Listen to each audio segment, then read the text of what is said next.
it's dropped 30 feet. They have numbers to promote that it's dropping approximately 8 feet a year. So hundreds of shallow wells are already experiencing significant water declines, and they fully expect that there's going to be some of those domestic or other shallow wells that may end up going dry. This graph depicts the Walker River acre feet coming through as a matter of runoff, and then the other demonstrates the association to the groundwater pumped. So if you look at last year, there was over 140,000 acre feet pumped in the basin last year, and less than 20,000 flowed in through the river. There is an association between the two, so the recharge of the river back into the water basin is one of the major supplementing factors in that groundwater. So when it becomes so askew like this, they made this proposal. The impact to the Mason Valley WMA will be basically at the North Bolster well. You can see at the very top there, and then the South Bolster well. And it'll have impact only on the fields that we have growing there, and it will basically reduce us about 50% on those fields. We'll determine which ones to turn fallow, but we do have standing last year's crop in those fields, so we can.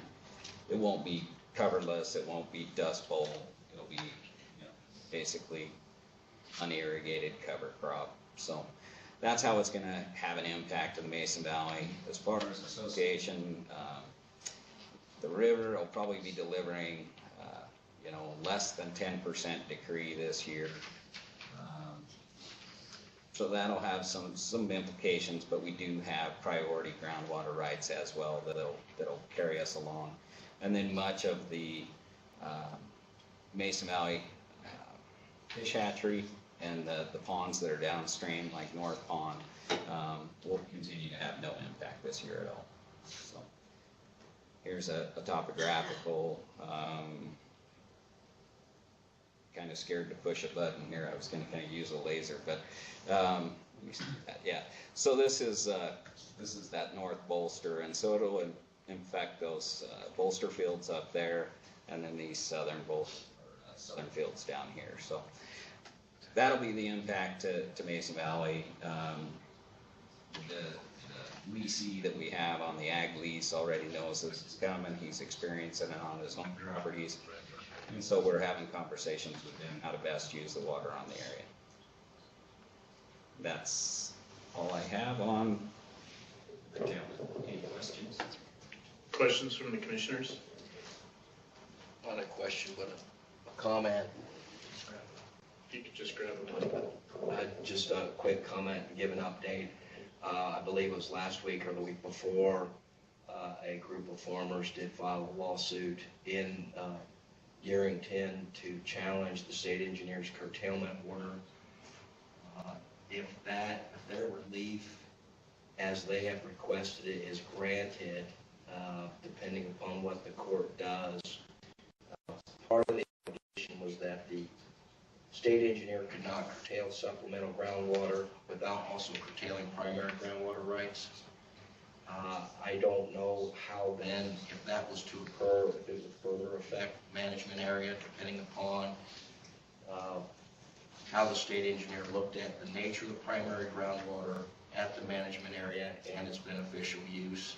But there is a lot of uncertainty now in Mason and Smith Valleys as to what might come out of a court decision or remand to the state engineer. So, and it is, I would say there is a divided group of farmers in Mason Valley, to say the least, in terms of what, or there is no united message, I guess is what I would say, to put it mildly.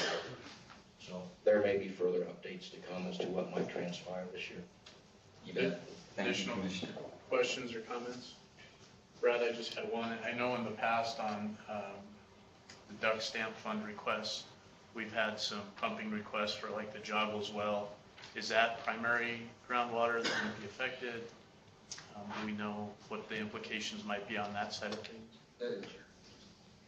Chairman, to your question, as far as the joggles, those are primary rights. The only two wells that would be affected were the north and south bolster. And so the primary groundwater rights, unless Commissioner Johnston and their possible lawsuit grabs traction, we don't know of any perceived problems with that. But given what Commissioner Johnston just had to say, we'll just be watching the situation. And I appreciate the update on that. I had to limit that. So. Additional questions or comments? Right, seeing none, this was an informational item, so we'll close out 20A and move to item 20B. Bald Mountain Mine Draft Environmental Impact Statement. Habitat Division Administrator Alan Janae, a report will be provided on the status of the Bald Mountain Mine DEIS. Mr. Janae. Thank you, Chairman. For the record, Alan Janae, Habitat Division Chief. The last meeting, we received a request to give an update on the Bald Mountain Mine. I've also had other individuals come up to me, and because of the change since the last time that we gave an update to the Public Lands Committee back in the spring of 13, people kind of wanted a refresher on just what was going on with that. So this is a very high level, 30,000 feet view of what's going on with the Bald Mountain Mine expansion project. The Bald Mountain Mine, as you can see here, it is in Area 10, south of Elko. It's, if you're familiar with the area, it's south of the Ruby Marshes, south of Overland Pass, near Bald Mountain. Area 10, here's a close-up of the mine. As you can see, this is the north expansion area, the southern expansion area here. One of the significant things to remember about Bald Mountain Mine is that it is a toe slope to toe slope mine on the north area, the north operations area. And so that does have influence because there are pieces of mine development within both sides of the range. So when we talk about Area 10, we do have a concern of anything that comes in and has potential to affect, Area 10 because it does support it's our largest deer herd in the state at approximately 24,000 deer. And in 2012, it supported over 6,500 deer tag holders and with an economic contribution of over $5 million. So it is rather significant. And so other things about Area 10, it is most studied and consequently most understood population in the state. We understand from past events or from past research and recent collaring efforts that we've got deer in there that will migrate as far as 120 miles to escape the harsh winter conditions of the North Rubies.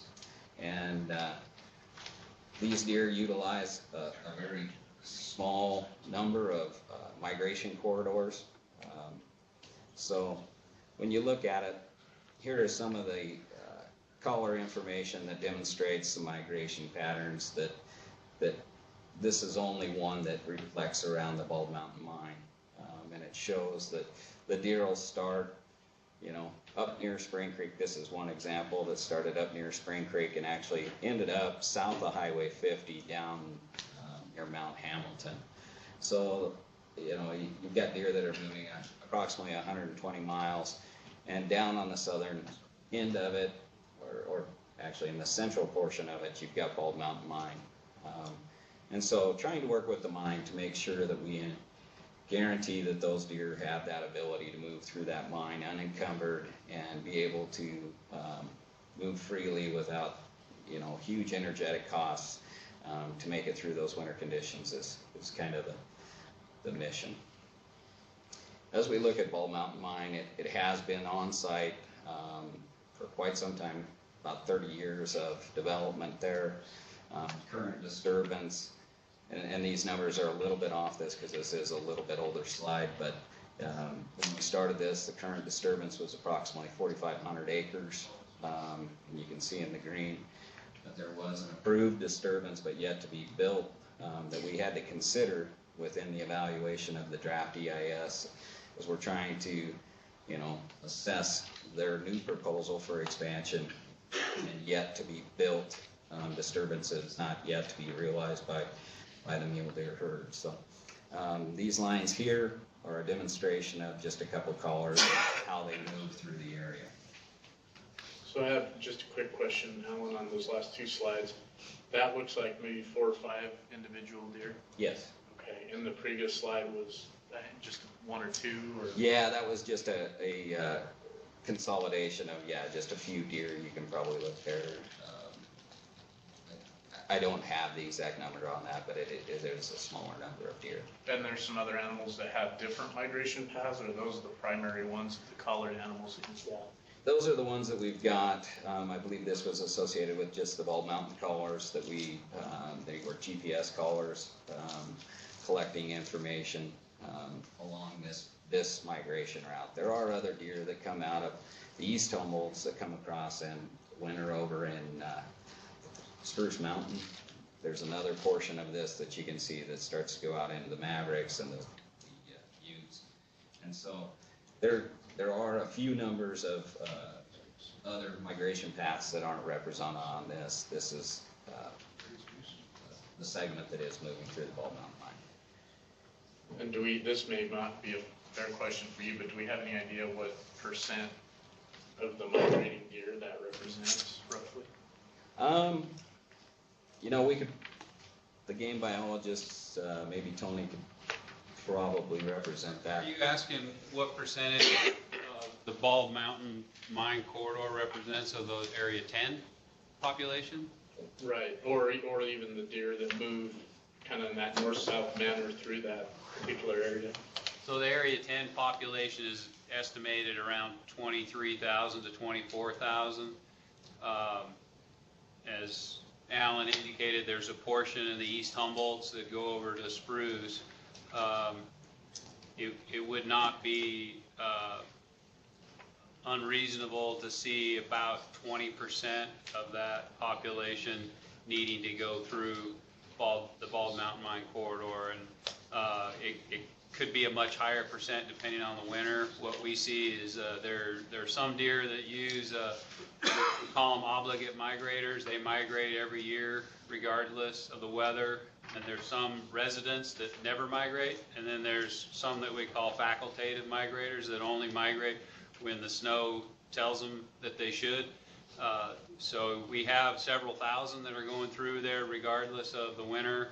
And then when we have a big winter event, that number goes way up. So we could have 7,000 to 8,000 easily needing to get through that area, or in excess of that, depending on the severity of the winter. To clarify your other question with the image that showed the red corridors, there are a lot of deer in there. This one. There's a lot of deer represented in here. But when you ask about other corridors, there are no other north-south corridors that are adjacent to these corridors. There's really high site fidelity to these corridors, so these are the pathways that they follow. There are other corridors, like Alan indicated, from the East Humboldt to Spruce, but these are the travel ways from north to south. Thank you. Okay. So here's an aerial image of the mine most recently. This demonstrates, this is the main operations area on the west with a heap leach. This is kind of top pit complex, RDA here, some heap over on this side. And so this gives you a good idea. This is toe slope, this is toe slope. So this gives you a level of current disturbance on the area. And you can see that we've got, major roads that go side to side. So trying to work with Barrick and BLM to try to find solutions that allow for passage of the mule deer through this as it continues to evolve and develop, but trying to find the win-win situation has definitely been the motion of the group, and there's some renewed emphasis on this, some new proposals, but Here's some of the satellite collars. I believe this is the majority of the 40 GPS collars that are obtaining 1 hour interval information, location information. And this demonstrates, you know, the utilization of the west side in comparison to the east side. And as a result, this has been the focus of our discussions with Barrick and with BLM, is trying to make sure that maintains its accessibility to those mule deer to travel south to continue to escape the winter conditions. So, but you can see that there are mule deer that do move along that east side. It's just a smaller segment of the population. So, looking at the EIS status, it's still in development. There is a reconfiguration alternative that is considering mule deer migration. We're working with Barrick and BLM to further develop. Since this project has gone on, dating back, I believe that was 2010 when we started that survivability study, but there's been over 325 collars deployed in Area 10, and 40 of those are GPS collars, specifically targeted towards the migration data.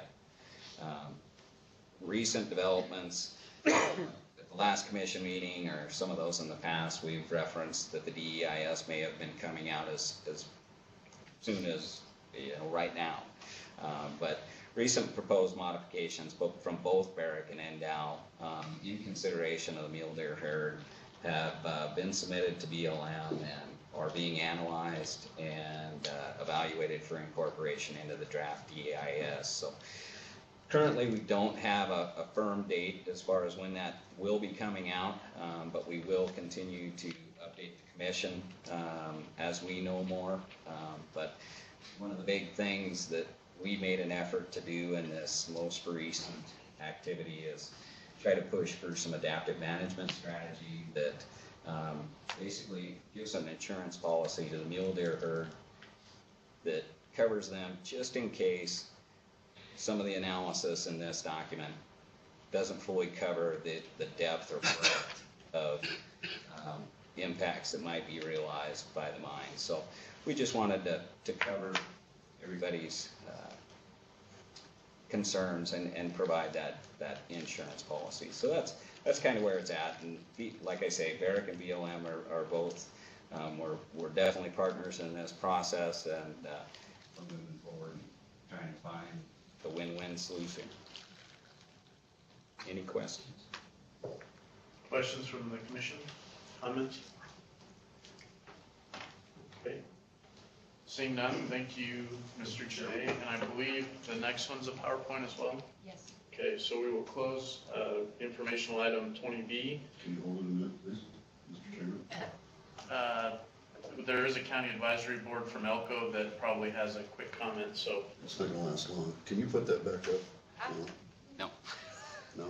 I She can can. go with Anyway, for the record, Bert here from Elko County. It's amazing how the last 3 months, Barrick and the department have been able to converse a little better. You know, the last thing we want from Elko is to have any problems with the mines. It's our economy, it's what we want to do. But having grown up in Elko and hunted that ruby herd for 40 years, I sure hate to see it get any worse than it is. And you're not seeing with these slides the entire disturbance area. You're seeing 4,500, they're going to 14,000. And if you could put up a slide that had all Which the, slide is it? it's probably slide, The one with the aerial right there you there. go. Right there? That one. And that one shows pretty specifically what's holding those deer. There's a hollow that goes from the truck shop on the left, across where all that orange is. That isn't an orange color, that's where the deer mill around. All the yellows and reds and greens and blues turns orange. And that haul road is a specific block right there.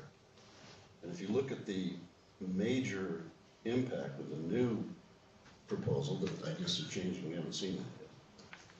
That haul road in particular, it's, I think, 12-foot berms. Those deer have a hell of a time getting through that. There was a rancher showed up at a county commission meeting the other day and said, oh, those deer don't have any trouble with that. Well, I haven't seen a deer go up a 12-foot fence. And that hollow, that's a specific jam-up area for those deer.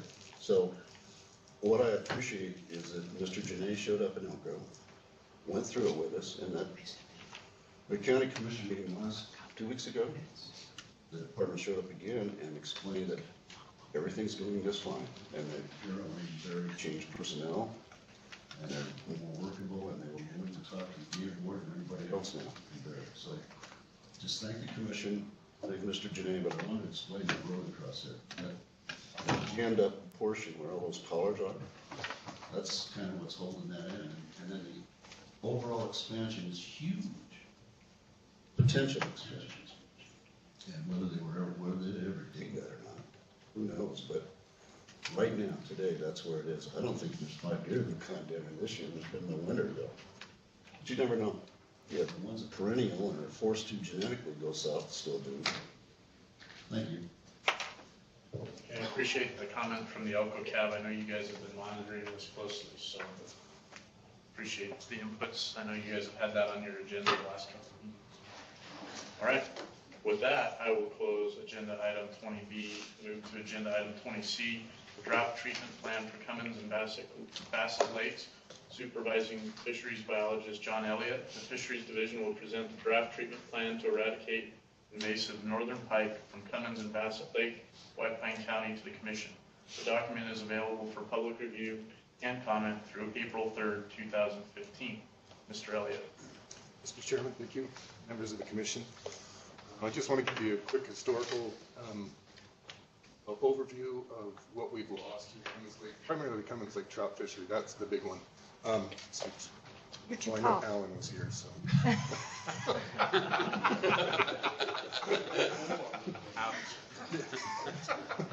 used to be his boss. Anyway, just a quick overview of what we've lost and why we're proposing this treatment project. Cummins Lake, I'm pretty sure everybody here knows where it is. It was built in 1953 as a storage reservoir for irrigation. Max depth 14 feet, and it's fed by Steptoe Creek. Northern pike were introduced by NDOW in 1970 through 73 to control a nuisance population of Utah chub. After exhausting all food resources, the pike population crashed in the mid-80s. When we say it crashed, it's pretty much, they don't get big anymore, they start feeding on each other, and you pretty much end up with a bunch of 20-inch pike that are about as big around as a pick handle. We chemically treated it in 1989. It actually dried up in 1990. Restocked trout in 1995. Became the Steptoe Wildlife Management Area in 1999, and from the mid-90s through 2000s, it was a nationally known trophy trout fishery. 2004, fourth most visited fishery in the state with some 35,000 angler use days. Northern pike were illegally introduced in 1999.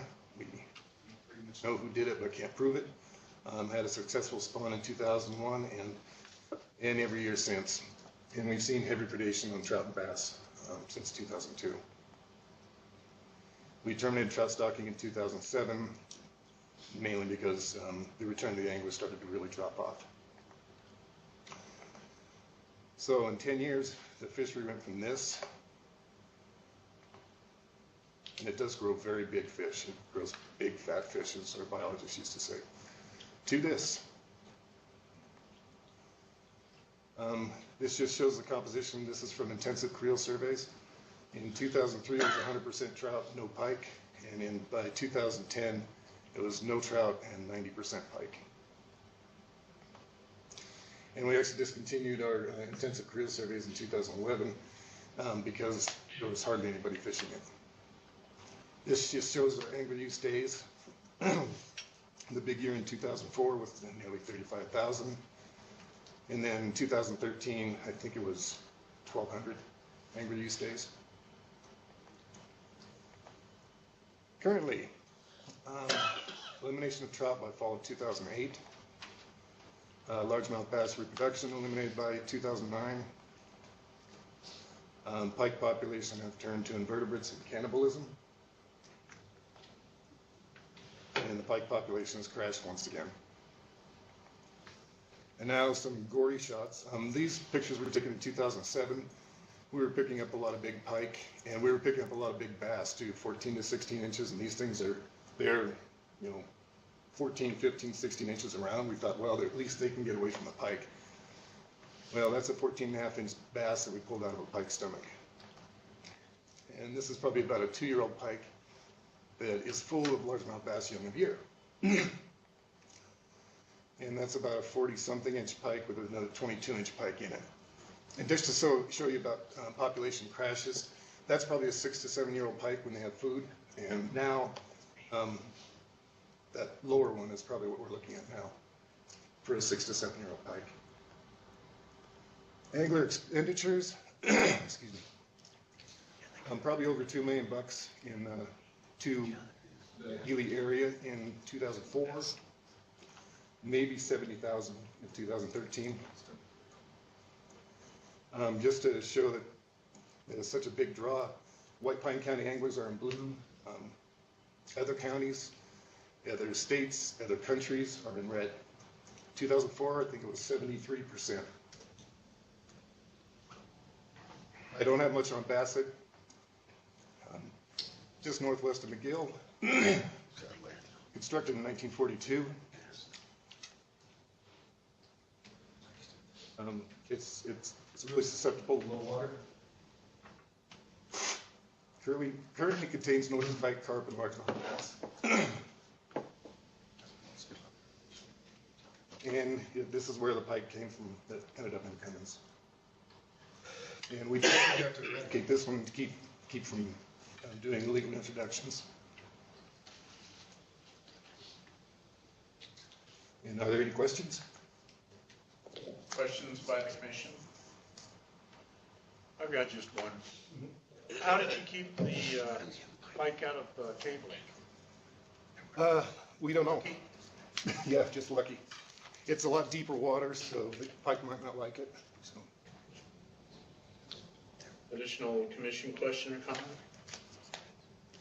I would just say that I appreciated the thoroughness of the report that was out. And John, I guess my only question was specific to, it sounds like you guys are preparing an EA through BLM as to where that stands. That's going to be a limited fishing license. Okay, Yeah. where that stands and what the schedule might be for that going forward.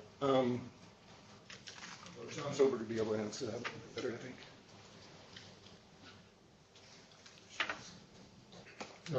Chairman and Commissioners, we are currently working through the approval process for the project funding, because this will be done through a sportfish restoration grant with the Fish and Wildlife Service to fund the project. We're near submitting the grant for our FY16 starting July 1. And you know, that's in progress. Essentially, the public project plan that we put out is the EA. It's just been reformatted for purposes of public review. So that's essentially the EA that's already been prepared. We've actually got a meeting at the end of the month with the Fish and Wildlife Service, both the Federal Aid Office and the Nevada Fish and Wildlife Office, to go over the project and address any concerns that they have up front, so that it will hold up the project hopefully on our planned timeline, which would be late summer. The only other comment I had is I know several of the county advisory boards had an interest in White Pine County CAB's position on this. I believe in their minutes that they were supportive of the project, but I don't know, is the White Pine CAB rep still here? And if so, any discussion or comment from your guys' county advisory board, just because it was asked? Yeah, come on up, please.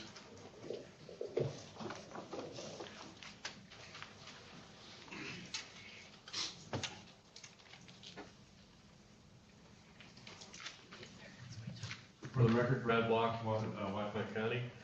We did discuss this at length during our last CAB meeting, and it is true, the lake is basically desolate. There's nothing on here. I just drove by it probably a week or two ago, and there was one camper at the south end of the thing, and normally you would see, with the weather we've been having, you'd see probably, well, reaching back into the 1980s, you might see a half a dozen or maybe more, even in this type of weather. A couple of things were brought up. We were unanimous in feeling that the lake should be taken care of. And there were a lot of questions about being able to take care of the tributaries that are coming into Bassett Lake. Of course, everybody understands that Bassett Lake is gonna be where the illegal fish are probably gonna be brought into Cummins. That those questions were answered, and we actually, I believe we sent a letter to, to show our support. There was one mention, though, the representative said that there might be a chance that sterile tiger muskie could be introduced later on, and we all like that. Just for diversification of the fishery that existed there, other than just trout and perch and stuff like that. Any questions? Appreciate that update. So, that'll wrap up item 20C, so I think we'll flip around to the other side of the table and start with 20D in just